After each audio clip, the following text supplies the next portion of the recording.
Hey Algebra 1 peeps, Mr. Hayward here. This week we are going to be working on the second half of the Chapter 7 review. If you remember, last week on Wednesday we left off on number 12, so we're going to start number 13. And I'm going to be going down the odds today as I typically do on Mondays. Whoop, give it a second, see if I can focus. There we go. Alright, so let's get straight into it. Number 13, it says, factor the polynomial completely. So we're talking about factoring here. Okay, so this is what we had been doing where we are trying to factor this into two different binomials. It's almost always two different binomials. Okay, so the first thing you should look for is there a GCF? Could I pull something out of every single term? The answer to that is no, because the leading coefficient here is 1. So 1, 10, 16. Oh, going a little crazy here. Sorry. Might be better if I write in pen. Anyways, leading coefficient there is 1. And between 1, 10, and 16, the GCF is just 1. Not helpful. And I've got 2 A's here, 1 A here, no A's here. Alright, so no GCF. Second thing you should look at is this right here. Is my leading coefficient a 1? If it's a 1, that's going to make things a lot easier. Hey, it's a 1. So that means the only thing we need is a t-chart here. Okay? So, t-chart. I want two things that are going to multiply to this end number and that are going to add to this middle number. So, two things that multiply to 16 but add to 10. You could write out everything that multiplies to 16 if you need to. 1 times 16, 2 times 8, 4 times 4. There's only one of those things that adds to 10, and that's 2 and 8. Now, because you had a leading coefficient of 1, all you've got to do is put those two numbers in with the variable, and then you're done. A plus 2, A plus 8, and I'm done. Okay. Let's look at number 15. This should look a little weird because it's not a trinomial. Almost everything we factored was a trinomial, with the exception of one of our special cases. So I'm hoping you can look at this and recognize this as dots. Difference of two squares. Meaning, this is a perfect square, this is a perfect square, and you've got a difference. Alright, so since it's dots, I know I'm going to have a plus, and I'm going to have a minus. And then the stuff that goes in the front of both binomials is the same. The stuff that goes at the end is going to be the same. Which is what I mean. Let's look at the stuff at the end first. Square root of 1 is 1. So that means I'm going to put a 1 here and here. Square root of 4s squared is 2s. Because 2s times 2s gives me 4s squared. And I am done. That's how nice dots is. Since it's a special case, all you got to know is know the shortcut, and you're good to go. Okay, number 17. A little tougher. Again, you should be looking for a GCF first. Is there anything that I could pull out of all four terms? And the answer to that is no. So, now there's four terms here. So you should think in your brain hole, what did we do there? And hopefully you realize we did factoring by grouping anytime we've got four terms. Okay? It's not, factoring by grouping is not always going to work. But for the problems that we give you here, it will. So I'm going to look at my first two terms. I'm going to completely ignore these last two terms. And I'm going to say, if I'm looking at just these two, what's the GCF here? It looks like I can pull out between a 10 and a 12, the GCF is 2. And then I can pull out two x's. Okay. Stuff left on the inside. Well, 10 divided by 2 is 5. I had 3 x's. I pulled out 2 x's, so I'm left with only one of them. And then here, negative 12 divided by 2 is a negative 6. And I had 2 x's, but I took both of them away. Done. Alright, now, before I even look at my last two terms, remember, my goal is to have a second set of parentheses that still says 5x minus 6. So I want to take something out right here that's going to leave me with 5x minus 6. When you look here, I'm staring at 5x minus 6. Shoot, what could I take out that's not going to change anything? That would be a 1. Remember we talked about that everything at the very least has a GCF of 1? There it is. Okay, now, I'm going to take that 5x minus 6. That is one set of parentheses, and the other one is everything that is left, 2x squared plus 1. And I'm done. If you want to double check yourself, multiply those two things back together and see if you get 10x cubed minus 12x squared plus 5x minus 6. Spoiler alert, you will. Shift down to number 19. All right, 19 says solve the equation. Notice now I've got equals 0. All right, going to be a little bit more fun. Okay, so we talked about, this was like that last section where we talked about after we factored, what can we do with it? Now, since I've got two things that are multiplying together to equal 0, my goal is to figure out what would make each piece 0. Because if this whole thing was a 0, 0 times whatever equals 0. Same thing here. If this whole thing equaled 0, 0 times whatever equals 0.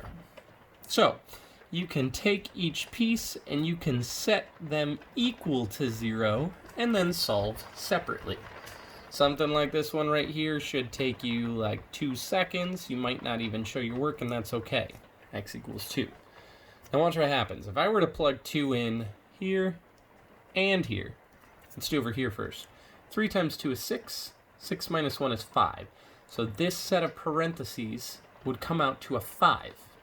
Over here, we'd get 2 minus 2, which is 0. That's what we want. 0 times 5 is 0. Good. Now we got to do the same thing over here.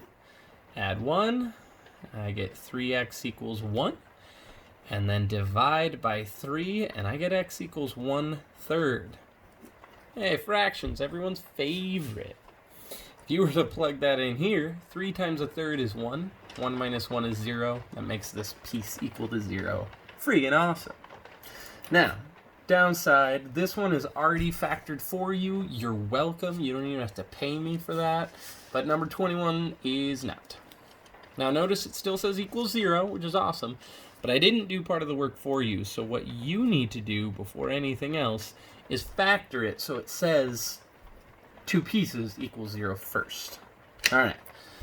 So I'm going to factor this. I'm going to check, is there a GCF in all 3 of these terms? No. Is the leading coefficient 1? No. Okay, so that means I'm going to have to do a little bit more work. That's okay. All right, I'm going to come off to the side down here. Zoom out a little bit. I'm going to write a t-chart. In my t-chart, I'm still going to find 2 things that add to the middle term of 13.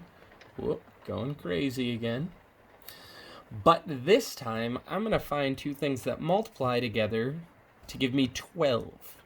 12 comes from this first term and this last term multiplied together. 4 times 3. Now you can write out everything that multiplies to 12. 1 times 12, 2 times 6, 3 times 4. Only one of them will actually add to 13. 1 multiplied by 12 is 12. 1 plus 12 is 13. Okay, so I cannot take these 2 things and just punch them right in here. I cannot, because my leading coefficient is not a 1. So here's what I'm going to do. I'm still going to have 4r squared, and I'm still going to have a positive 3. But what I just did is I figured out how to break up this 13r. Well, I'm going to break it up into 12r and 1r. I split it into 2 different pieces. Now I've got 4 terms. This should look familiar. What do we do with 4 terms? We factor by grouping. So I'm going to ignore the first 2. Between 4r squared and 12r, I can pull out a 4r. And I would be left with r plus 3. So again, my goal over here is for this to say r plus 3. Now, if we've done everything right, all you should need to do is just pull out the GCF, and then you should get r plus 3. Sometimes this is a little kind of helpful. Now again, we come over here and we see we're staring at r plus 3. So all we need to do is pull out a 1. Now, when in factored form, have the r plus 3 and the 4r plus 1, because that's what's left over. Don't forget this set equals 0. So we did all that work just to factor it, and now we can take these two pieces and we can set them equal to 0. Sometimes you don't even need to show any work like this. What plus 3 equals 0? Well, that is -3. Now this one takes a little bit more work. You want to take a second to try that out. Two-step equation. 4r plus 1 equals 0. If I were to solve that, I would subtract 1. 4r equals -1. And when I divide by 4, I get r equals a -1 over 4. So two answers. R equals -3 and r equals -1/4. Now if you want to check those answers, you could take them and plug them all the way back in up here. Like if I were to plug in -3 here and here, multiply it all out, add it, subtract, see what I get? This whole left side would come out to 0. Hey, we're only 10 minutes in. I can prove it to you. Why not, right? Check it. I'm going to take -3, and I'm going to multiply this out. And if we did everything right, this whole piece right here should come out to 0. Let's see. -3 squared is a positive 9. Plus 13 times -3 plus 3 equals 0. Did the exponent first. Because parentheses, there's nothing to do inside the parentheses. Multiplication next. Let's see, 4 times 9 is 36. 13 times a -3 is a -39. 36 minus 39 plus 3 is 0. Smiley face. Gorgeous. Now I could do the exact same thing with -1/4. I could plug in -1/4 and I would get the same thing. All right. If you're doing this on paper, flip the page. Flip. Look at number 23. So I was staring at this a while ago, and I realized we didn't really get a chance to talk about what this stuff looks like on a graph. The good news is it's super easy. If you know what you're doing, a problem like this should take you less than 5 seconds. So, check this out. Now, I gave you the quadratic. 7x squared minus 21x. Here's the equation of that quadratic. Now, notice this equation does not say equals 0. It says equals y. This equation says y equals 7x squared minus 21x. Now, when I say find the zeros, all I'm asking is I want you to find the places where y equals 0. Now, that should make sense because most of our equations said equals 0 or 0 equals. If it makes you feel pretty, you can say 7x squared minus 21x equals 0. You could put that on the other side. It's the same thing. Okay? So when I'm asking for the zeros of the graph, I'm looking for where y equals 0. All right, now you got to think in your brain hole. Where on a graph is the y value 0? Okay, well, I'm going to look at the y-axis. I'm going to look right here just for fun. What's the y value there? The y value is 3. What about here? The y value is 2. What about here? The y value is 1. Here. In fact, this whole line, everything on this line right here, y value is 0. Think about it. If I were to ask you, what are the coordinates of, I don't know, this point right here? You would say, well, x value, 1, 2, 3, 4, 5, 6. Y value, it's not going up or down, so 0. If I were to ask you the coordinates of this point right here, you would say x value, -2, y value, 0. Everything on this line has a y value of 0. Now, these are just random points. What I need to do is I need to find the points where the graph touches that line, which is here and here. Now, it'd be super common for people to write, okay, let's see, that's the point 0, 0, and that's the point 3, 0. Woo, I'm done. Kind of. When we say find the zeros, I know the y value is going to be 0. Duh, that's what I just explained. So all I really want to know is what are the x values. Okay, now go back to the problems that we just did. When we solved numbers 19 and 21. Look at my answers. Oh, went too far. My answer here just says x equals 2, x equals 1/3. Or all the way down here, I wasn't using an x, I was using an r, but the same thing. R equals -3 and r equals -1/4. So my answer to this question is just the x value. X equals 0 and +3, and I'm done. So check this out. We did all of that, but all you really had to do is say, okay, zeros, where's this touch the x-axis? Here and here. Okay, that's 0, 3, write it, and I'm done. You didn't need to do anything else at all. Okay, the only other odd one is actually this, which I put on there for extra credit. But let's finish this one right now, and then we'll call it a day. So it says find the product. You have to remember what product means. Product means multiplication. So we are going to multiply. Woo! Okay. Then you got to come here and remember that a square cannot be distributed. That's not what you're supposed to do here.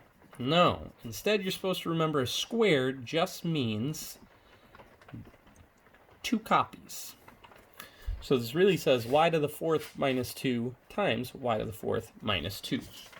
So now you've got 3 different options to multiply. FOIL, distributive property, box. Let's do distributive property. That's what most people do. All right, so first I'm going to distribute this y to the 4th. Y to the 4th times y to the 4th. Oh, shoot, what do we do with those exponents? Think back. Imagine that poster that we made and hung up on Mr. Hayward's wall. When you're multiplying things with the same base, you add your exponents. Y to the 8th. Then I do y to the 4th times -2, which is -2y to the 4th. Okay, then I'm going to distribute the -2 here. -2 times y to the 4th is, again, -2y to the 4th. And -2 times -2 gives me a +4. And the only reason this is weird, this should say y to the 4th. Why didn't nobody correct me? Just kidding. If you did, that means you'd be in my garage and I would have freaked out. Anyways, okay, so -2y to the 4th plus 4. Anyways, the reason this is weird is because you've got these higher exponents. You're not used to that. Okay. I would take my 2 like terms, squish them together. That's -4y to the 4th. I still have y to the 8th here, and +4 here, and I'm done. So my final answer here should say y to the 8th minus 4y to the 4th plus 4. All right, that's it for today. On Wednesday, we will go through the evens, and we'll be done with Chapter 7. Peace.